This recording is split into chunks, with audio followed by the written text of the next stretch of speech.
eu não vou no médico porque é médico de doido. Ah, tem certeza. Se você não ouviu, você é uma dessas pessoas que falou isso. Calma, eu não tô aqui para te puxar a orelha, não tô. Esse é a tua opinião. Mas eu vou dizer uma coisa para você, que hoje em dia a gente tem que procurar se ajudar. E se hoje o psiquiatra, o psicólogo são pessoas que ajudam a gente tem que procurar sim. Tem que tomar o remédio controlado para não surtar. E tá tudo bem, tá tudo bem. Mas aí tem várias perguntas que a gente começa, né, a questionar. Por quanto tempo eu tenho que tomar o remédio controlado? Ele vai fazer efeito eternamente? Eu mesmo posso parar? Não sei. Eu também não sei. E é por isso que a gente está com ele aqui, meu amigo querido, que eu vou puxar a orelha dele, porque faz tempo que ele não vem aqui. O doutor Hugo, tudo bem? Me dá a orelha, me dá a orelha. Ó, tá, demorou para voltar. Tudo bem? Tudo bem, pode você, sentar. querida. Ô, doutor, e realmente é isso mesmo, né? Eu não vou porque é coisa de louco. Mas não, gente, é pro teu bem. Exatamente, Kelly, é o que eu sempre falo, que todos os nossos órgãos adoecem. Sim. Coração. Cabeça também. Cabeça também. E é um preconceito, porque vem ao longo da história, né? Da nossa história, esse preconceito. E achar também que as medicações sempre vão fazer aquele efeito sedativo, que hoje já a gente consegue ter isso muito bem resolvido, sabe? A pessoa consegue ter um segmento na vida dentro do normal, fazer suas atividades, tudo normal. E me fala uma coisa, doutor, então tá. Então a gente vai passar para a situação do remédio, mas aí quando a gente toma o remédio tem muitas dúvidas. Sim. Você viu que eu já fiz um monte de questionamento. Fez. Porque às vezes a pessoa também acha que tá bem, não, já tô, ó, filezona, já tá tranquilo, não vou tomar mais o medicamento. É assim que funciona? Não pode, né, Kelly? Isso é um dos principais erros que a gente vê dentro do consultório. As pessoas ficam bem e param. Ah, eu fiquei bem, eu já posso parar. E não, a gente tem uma estratégia para manutenção e para retirada progressiva, para fazer o desmame. Então, tem pessoas que passam muito mal com a retirada simplesmente porque parou de uma hora para outra. Né? Simplesmente, ó... Cortou o ciclo. Cortou o ciclo. Não é a dependência da medicação, é que quando você vai retirar ela, existe uma forma de ser retirada ela, gradativamente. Por exemplo, durante aí uns 15 dias, você vai reduzindo a dose, metadinha, dia sim, dia não. Tem toda uma técnica conforme a medicação. Então, por isso que isso precisa ser feito, a partir do momento que esse paciente chega no médico, o médico vai avaliar se está na hora que pode ser retirado e como que vai retirar. E é por isso que muitas vezes a pessoa volta ao tratamento novamente porque diz que não fez efeito. Exatamente. É o efeito, não é o rebote que fala, né? Você fala de quando a pessoa...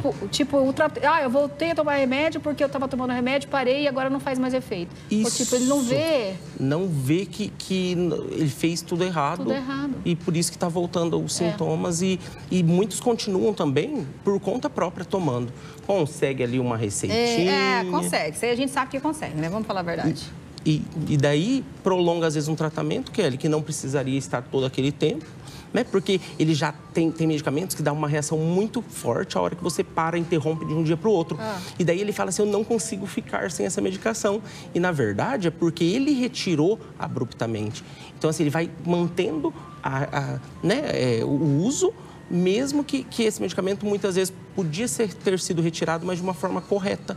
E ele erroneamente, né, suspende e passa mal, porque tirou de uma hora para outra. Doutor, e hoje nós temos aí, eu vou falar que é o mal do século, né? Ansiedade, depressão, eu acho que é o que mais está pegando as pessoas, porque a gente não sabe lidar com isso. Quando eu falo a gente, porque eu também não sei, tá? Porque de vez em quando dá umas crises também que a gente tem que parar, respirar, contar até 10 e falar, vamos, foco, porque a gente tem que ir. Quando a gente tem que saber por quanto tempo o tratamento tem que ser feito? Quais são os novos medicamentos? Porque realmente o doutor falou uma coisa que é muito dos nossos tempos passados. Quando a gente fala em medicamento, a gente falava em que a pessoa estava dopada. Isso. Né? Então, a gente tem medicamentos muito evoluídos, vamos dizer assim. Isso. Né? E por quanto tempo a pessoa tem que fazer esse tratamento para ficar, opa...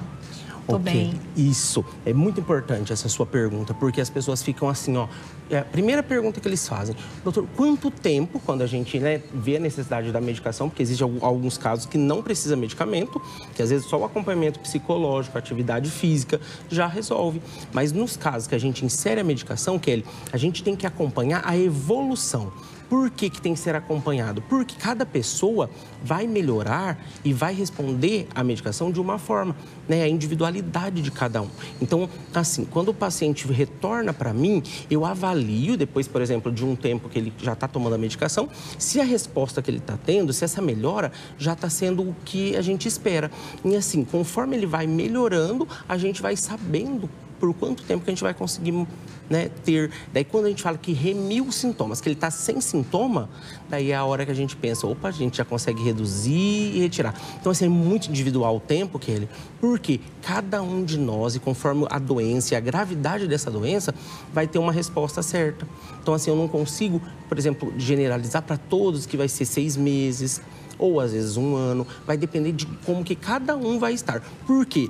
Porque a medicação faz a parte dela, mas muitas vezes a pessoa precisa se ajudar e fazer as mudanças necessárias. É a mesma coisa que eu estava falando da horta, porque não adianta você ficar reclamando, se entupindo de remédio e não fazer alguma coisa para o teu bem-estar também. Exatamente, porque daí, por exemplo, a horta, ou a pessoa fazendo a horta, fazendo uma terapia com um psicólogo, vai buscar formas de se enxergar e de se encontrar e de suprir aquilo, né, Kelly? Igual você falou da horta, o contato com a terra.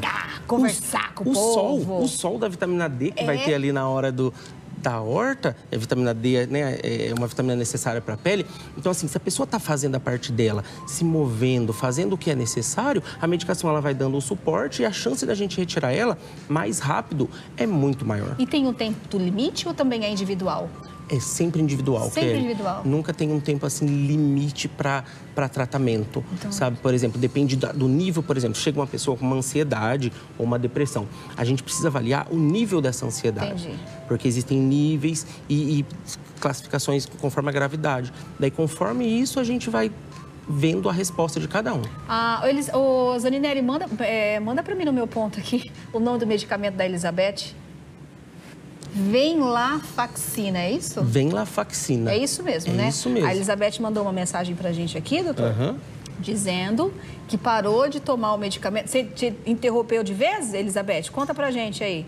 E agora ela tá com medo, ela parou de tomar e passou mal, ela tá com medo de retornar. De retornar. Aí que tá. A venlafaxina, Kelly, é uma das medicações que dá um efeito colateral muito grande na interrupção abrupta. Então, não é que ela está dependente, é uma medicação que a gente, por exemplo, se ela está com 75 miligramas, que é uma miligramagem da venlafaxina, né? Se ela está tomando essa dose e se ela parar da noite para o dia, geralmente ela vai passar muito mal mesmo, mas assim, por ter interrompido abruptamente, ela tem que diminuir essa dose, né? Tem que ter orientação médica. Isso, eu faço uma tabelinha para os meus pacientes. Ó, na primeira semana você vai tomar desse jeito. Isso, na segunda, desse jeito. Até que retira. Por quê? Se você retirar ela gradativamente, não vai sentir esse efeito colateral que você passou mal. Então, assim, agora, como você já está um tempo sem tomar, você precisa voltar no médico que prescreveu para te reavaliar e ver se hoje essa é a melhor medicação para você, como que está a doença, quanto tempo que faz, né, que foi retirado. Mas nunca suspenda por conta da medicação. Ninguém, nem eu posso fazer isso, ninguém. Agora, doutor, quando a gente fala de efeitos colaterais, o que pode acontecer, por exemplo, assim, se a pessoa está tomando medicamento e ela vê que não está dando certo? Como que ela pode perceber que aquele medicamento não é para ela? Porque tem disso também, não tem? Tem sim. Kelly, geralmente, a medicação, ela vai aí, por exemplo, uma medicação para atuar na ansiedade. Sem ser esses que seja para dormir, que já haja ali na hora, né? Mas as medicações, geralmente 15 dias, Kelly, terão alguns efeitos colaterais. Que é, por exemplo... 15 dias antes ou 15 dias para frente? Para frente, depois que você toma. Ah, depois que você toma. Isso. Você fala dos efeitos colaterais quando inicia, né? Então, a pessoa às vezes vai ter uma náusea, uma dorzinha de cabeça. Então, quando é prescrita a medicação, o médico já orienta, ó, o que pode acontecer? Você pode ter um pouquinho de náusea, uma dificuldade, às vezes, para se alimentar. Tem gente que acha assim, ó, encontrei a solução para... Não comer. Porque eu não tô comendo nada, tô muito feliz. Eu já falo assim, ó, calma, que é porque no início... Vai o medicamento... dar um efeito rebote. Não é para isso, né? A medicação vai dar esse efeito e depois ele passa, Kelly. Então, hoje em dia, os efeitos colaterais são bem mais amenos, sabe? São mais fracos do que os que haviam antes. Porque as medicações foram sendo criadas e a gente fala evoluídas, né? Igual você disse, para que haja cada vez menos efeitos colaterais. Então, assim, a tendência é que depois de 15 dias a pessoa nem vai perceber que está tomando a medicação. Mas desde o começo, os efeitos colaterais hoje em dia são tão bem toleráveis, Kelly, que a pessoa pode ir para continuar sua rotina, ir para escola, faculdade, trabalhar, sem ter grandes perdas, né? Eu vou contar uma coisa para vocês, tá? Pode até tomar uma cervejinha. Pode sim, tem uns remédios que pode, doutor, não pode? Não pode? Kelly, mas você me coloca no saia justa, hein, Kelly? Ué, pode, porque eu tomo um que pode tomar de vez em quando uma cervejinha, assim. Não para com isso. Gente, é normal, não é coisa de louco. O importante é você se sentir bem e fazer com que as pessoas estejam bem, mas sempre com um profissional capacitado do seu lado, te ajudando para tudo isso, na hora de começar e na hora de parar. Exatamente, por isso que vai ser avaliado. E por isso que tem muitas pessoas que, às vezes, tomando a vida inteira, dando aí um parênteses, do Rivotril, porque não está sendo acompanhado.